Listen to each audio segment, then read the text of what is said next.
Hello everyone, welcome back to my channel little hope. সবাই কেমন আছো? আশা করি ভালো আছো, সুস্থ আছো। আমিও ভালো আছি। আমার চ্যানেলে তোমাদের সবাইকে অনেক স্বাগত, অনেক ভালোবাসা। আজকে ছেলেমেয়েদের স্কুলে দিয়ে এলাম, হাজব্যান্ডটা অফিসে চলে গিয়েছে, তো তারপর সব কাজকর্ম করে তোমাদের সামনে এলাম। কারণ এর পরের যে ক্লিপগুলো তোমরা দেখতে পাবে ওইগুলো আগে শ্যুট করা ছিল, সেই ভিডিওটাই শেয়ার করব। আমি যদি না বলতাম তোমরা হয়তো বুঝতেও পারবে না, কিন্তু আমি বলে দিচ্ছি এই কারণে। এটা আজকের ভিডিও না, আগে রবিবার আর কি ভিডিওটা শ্যুট করেছিলাম, তো তার কালকে একটা ভিডিও আপলোড করেছি, তো আজকে ভাবলাম ব্লগটা তোমাদের সঙ্গে শেয়ার করি। ছেলেমেয়েদের আজ কম্পিউটার এক্সাম রয়েছে, তো সেই জন্য স্কুলে গিয়েছে। স্কুল এখনো চলছে। পরীক্ষার আগে যদি 8 থেকে 10 দিনের মতো যদি ছুটি দিয়ে দেওয়া হয় তাহলে বাচ্চারা একটু পড়ার টাইম পায়, কিন্তু স্কুল ছুটি নেই, তো অ্যাবসেন্ট হয়ে যাবে বলে স্কুলে পাঠাতে হচ্ছে। আজ কম্পিউটার রয়েছে, আর একদিন রয়েছে কানাডা। তারপর 1 তারিখ থেকে অন্যান্য যে বাকি সাবজেক্টগুলো সেইগুলোর পরীক্ষা হবে। তো বাকি সাবজেক্টগুলোর পরীক্ষা 1 তারিখ থেকে দেবে, যেই দিন পরীক্ষা থাকবে সেই দিনই শুধু স্কুল যেতে হবে, আর বাকি দিনগুলো ছুটি থাকবে, বাড়িতেই থাকবে। তো এইটা স্কুল চলাকালীন দুটো পরীক্ষা হয়ে যাচ্ছে, কম্পিউটার আর কানাডা। এই কারণেই হয়ে যাচ্ছে, কারণ বোর্ড চলছে, তো ওদের স্কুলে বোর্ড পড়েছে, তো সেই জন্য টাইম ডেট সবকিছুর অভাবে এরকমভাবে হয়ে যাচ্ছে। তো এই দুটো পরীক্ষা হয়ে যাবে, তারপর 1 তারিখ থেকে যখন পরীক্ষাটা শুরু হবে তখন গ্যাপ থাকবে আর কি। যেই দিন পরীক্ষা হবে শুধু সেই দিনই স্কুলে যেতে হবে, এই আর কি। এটা অ্যানুয়াল চলছে। তো আজ কম্পিউটার, একদিন কানাডা রয়েছে। তো এই সমস্ত কাজকর্ম করে নিয়ে ভাবলাম ভিডিওটা, তো ইন্ট্রো দেওয়া হয় না, তো ইন্ট্রো দিলাম। তো তোমরা এর পরের ক্লিপগুলো দেখতে থাকো। এইখানটা আজকে অনেকগুলো কাজ করেছি, কিছু মানে ভিডিও করিনি আর কি। তো এখানে দেখো পেছন দিকটা, এটা গুছাবো বলেছিলাম, এটা পুরো গুছিয়ে নিয়েছি। নিচেটাতে পুরো ভরে ছিল, এই উপরের জিনিসগুলো উপরে তুলে দিয়েছি। মানে এগুলো ব্যবহার হবে না, শুধু শুধু নিচে রয়েছে। আর আমাদের বাড়িতে না প্রচুর ছোট ছোট আরশোলা হয়েছে। এত পরিষ্কার রাখার পরেও আরশোলা হয়, কেন হয় জানি না। তো এত স্প্রে এত কিছু দিয়ে দেওয়ার পরেও আরশোলা যাচ্ছে না। তো আমার হাজব্যান্ড আবার এই কয়েকদিন আগে একটা আরশোলার প্যাকেট এনেছে, মানে আরশোলার প্যাকেট না, আরশোলা মরে যাবে এরকম একটা প্যাকেট এনেছে। তো তোমাদের দেখাই প্যাকেটটা, এই যে এটা এনেছে। এটাতে তবু মরে, আর এই যে স্প্রে রয়েছে ককরোচের যে স্প্রেটা, ওটাতে তো মরেই না, দেওয়ার সাথে সাথে পালিয়ে যায়। তো মানে ওদের গায়ের মধ্যে পড়লে তবেই মরে, কিন্তু গন্ধতে মরে না আর কি। এই আর কি। তো এইটা দিয়ে দেখবো, এইটাতেই ভালো কাজ হয়, এটা সবসময় পাওয়া যায় না। এই আর কি, এটা দেওয়া হবে, দেখা যাক কি হয়। বড় বড় আরশোলা নেই, ছোট ছোট আরশোলা রয়েছে বাড়িতে। রাত্রেবেলা আজ বড়মশাই বাড়িতে থাকবে না, ওর কাজে যাবে বাইরে। সেটা কোথায় যাবে তোমাদের পরে বলছি। সেই জন্য তাড়াতাড়ি উঠে আর কি চা করে নিলাম। চা বিস্কিট খাওয়ার পর সমস্ত কিছু কাজকর্ম করব। ছেলে মেয়েদের ক্লাস রয়েছে, ওদের নিয়ে যাব। ওদের স্কুলে ছেড়ে দিয়ে এসে বাকি কাজগুলো করার পর আবার নিতে যেতে হবে, কারণ ও থাকবে না মানে আমার উপর বেশি চাপ। তো তারপর ওর আস্তে আস্তে বিকেল হয়ে যাবে হয়তো। তো তারপর বাজারে যাওয়া টাওয়া রয়েছে, এই সমস্ত কিছু। তো সেই জন্য তাড়াহুড়ো করে সমস্ত কাজ করে নিচ্ছি। আর করে নেওয়ার পর ওদের ছাড়তে যাব ক্লাসে। যারা ডেইলি ব্লগ করে তারা ডেইলি কাজকর্ম এই সমস্ত কিছুই শেয়ার করে। কোথাও ধরো বেড়াতে গেল, বেড়াতে যাওয়ার ভিডিও করে। আর যারা রান্না বান্না করে তারা রান্না বান্নার বিভিন্ন, যাদের কুকিং চ্যানেল আছে আর কি, তারা রেসিপি শেয়ার করে। তো তারা আজ হয়তো একটা রেসিপি শেয়ার করলো, কাল আবার অন্য একটা রেসিপি শেয়ার করবে। আর ডেইলি ব্লগে তো আর সেটা হয় না, ডেইলি যা রান্না বান্না হয় সেইটুকু, আর সাথে ব্লগ কাজকর্ম এই সমস্ত কিছু শেয়ার করে। তো আমি কাল যে একটা মটরশুঁটির, যেটা সারা বছর রাখতে পারবে, তার ভিডিওটা দিয়েছিলাম, তাতে একজন কমেন্ট করেছে যে এটা সবাই জানে, এটার ভিডিও করার আবার কি দরকার আছে।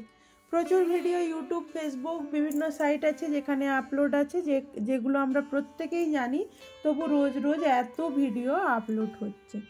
অনেক রেসিপি আছে যেগুলো সবাই জানে, তবুও এত ভিডিও আপলোড হচ্ছে। মানুষ দেখছেও শুদ্ধ, তা মানুষের দেখার আগ্রহ আছে বলেই দেখছে না। তো সেই রকম আর কি। এখন সব রান্নাবান্না বলো, বিভিন্ন কিছু সবাই জানে, কিন্তু তবুও এত ভিডিও মানুষ আপলোড করছে। যার ভালো লাগবে দেখবে, যার ভালো লাগবে না সে দেখবে না। আর কি বলতে পারি বলো? তোমাদের যদি ভালো লাগে দেখবে, জোর তো আর করতে পারি না। তো দেখো এদিকে ভাত বসিয়ে দিলাম, আর ওদিকে মাংস রান্না হবে, যে তার জন্য আলু ভাজতে দিলাম। আর আলুটা না দিলে আবার আমার বরমশাইও বলবে যে আলু দাও না। আমরা বাঙালি আলু ছাড়া কিছু বুঝি না, তাই না? প্রতি তরকারিতে আলু। আর সাউথের এদিকে কিন্তু প্রত্যেকটা সবজিতে আলু দেয় না, আমরা বাঙালিরাই একমাত্র প্রতিটা তরকারিতে আলু ব্যবহার করি।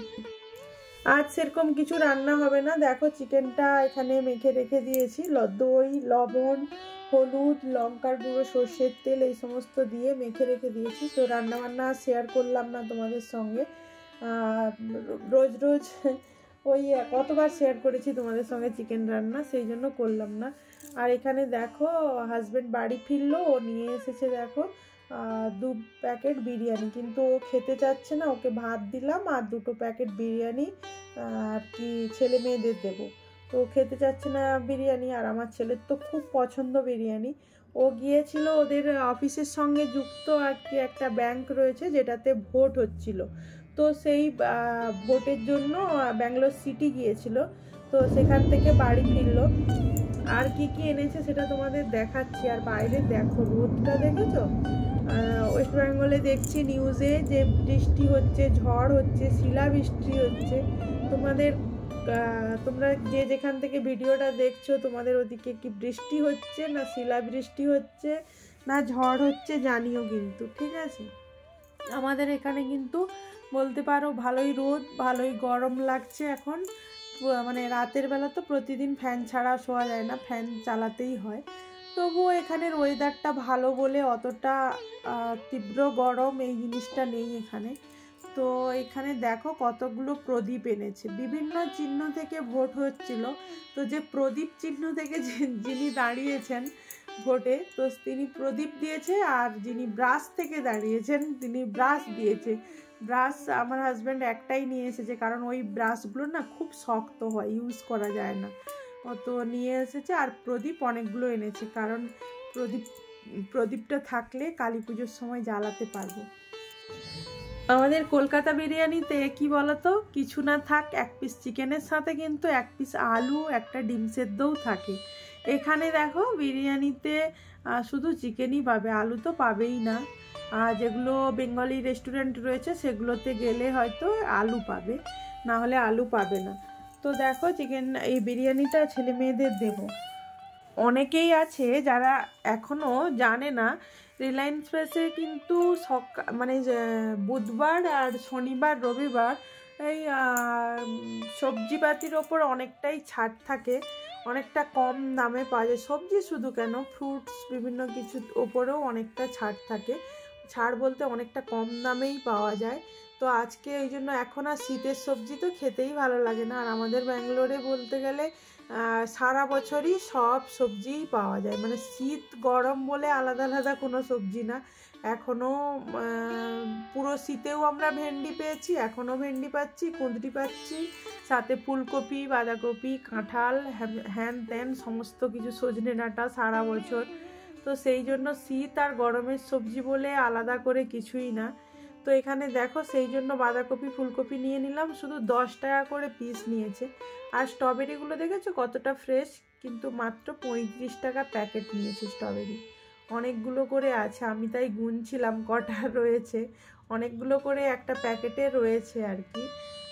তো সেই জন্য 2 প্যাকেট স্ট্রবেরি নিয়ে এলাম, কারণ ছেলে মেয়ে খেতে খুব পছন্দ করে স্ট্রবেরিটা, তো সেই জন্য 2 প্যাকেট নিয়ে নিলাম। আর দেখো তোমরা দেখেই বুঝতে পারছো যে কতটা ফ্রেশ রয়েছে। বিকেলে ওদের একটু ফল কেটে দিলাম। আর এখন হয়তো ভিডিওগুলো তোমাদের ভালো না লাগতেও পারে, কারণ এখন আমি বাইরে কোথাও যেতে পারছি না, সেই জন্য হয়তো কেমন কেমন লাগছে ভিডিওগুলো, আমারই নিজেরই ভালো লাগছে না, তবুও শেয়ার করছি। আর এখানে দেখো ড্রাগন ফ্রুটটা কিনেছি, কত বললাম যেন 45 টাকা দিয়ে, 45 না 49 টাকা একটা পিস। আর এখানে দেখো এই যে বীজগুলো দেখছো কালোগুলো, এগুলোই কিন্তু এর বীজ, এগুলো ফেললেই মানে মাটির মধ্যে ফেলে দিলেই কিন্তু গাছ বেরিয়ে যাবে, কিন্তু কতদিনের ড্রাগন ফল হবে সেটা কিন্তু বলতে পারবো না, কারণ আমি বীজ ফেলেই একটা গাছ করেছিলাম, যেটা আমার 2 বছর হয়ে গেছে, এখনও কোনো ফল ধরে না। অনেকটা লম্বা হয়েছে গাছটা, কিন্তু খুব একটা মোটা হয় না আর কি, একটাই কাণ্ড রয়েছে, আর সাইড দিয়ে কোনো কাণ্ড বেরও হয় না, জানি না কবে হবে। কিন্তু যতবার বীজ ফেলি গাছ বেরিয়ে যায়, ছোট ছোট প্রচুর গাছ বেরিয়েছে, এরকম বীজ ফেললেই গাছ বেরিয়ে যায় মাটির মধ্যে ফেলে দিলে। দেখো এই ছুরির সাহায্যে দেখো উপর থেকে চেঁচে নিলেই বীজগুলো উঠে আসে, এইভাবেই ফেলে দিই আর কি। তো চলো আজকের ভিডিওটা তো তোমাদের কেমন লাগলো অবশ্যই জানিও, ভালো লাগলে লাইক করে দিও, যে যদি প্রথমবার ভিডিওটা দেখছো অবশ্যই চ্যানেলটা সাবস্ক্রাইব করে নোটিফিকেশান বেলটা অন করে দিও। তো আজকের মতো টাটা, তোমরা ভালো থেকো, সুস্থ থেকো, দেখা হবে পরবর্তী ভিডিওতে, টাটা।